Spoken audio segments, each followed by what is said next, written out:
Every 9 seconds in the United States, a woman is a victim of domestic violence. Domestic violence injuries are the leading cause of injury in women, more so than car accidents, mugging, and rape combined. Today, I'll be talking to you about domestic violence, how to recognize it, and how to get help if you or someone you know is a victim.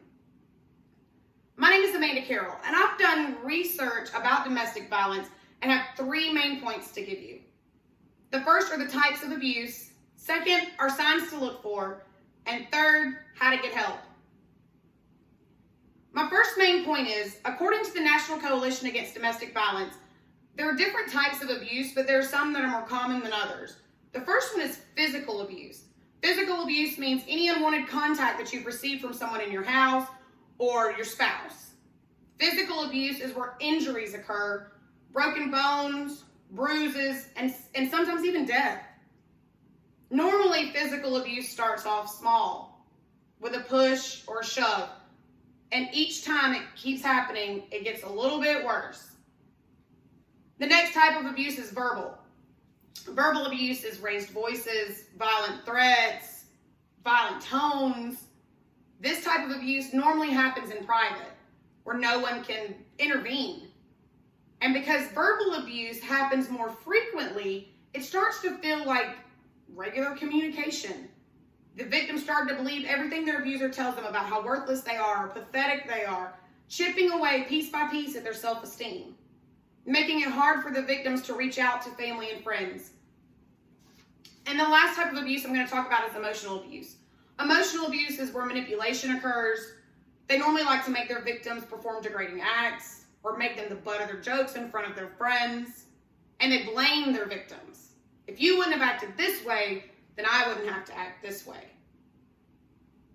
My second main point is signs to look for. According to the Women's Health magazine, there are several signs that can point to domestic violence. Frequent injuries, falling stories, oh, I fell again and hit my face, personality changes, and seclusion. You see, abusers like to keep their victims away from friends and family. It's one of the first things they do when domestic violence is going to occur. Because to these abusers, power is what's most important. And with friends and family that could possibly intervene, they got a little less power. But with each person that they separate you from out of your life, they gain a little bit more. Power is what matters most to them. Control. This is why they seclude their victims. My third and final main point is from the U.S. Department of Health and Human Services. There are several different types of ways to get help, several avenues that you can go to. There's hotlines that have 24/7 advocates that know exactly how to deal with every different type of domestic violence situation. And these hotlines are anonymous. They're a good place to start for women that are having a hard time to find the courage to get out of these situations. Change is hard, and it's scary, especially when you've lived with someone who's convinced you that you've got nowhere else to go.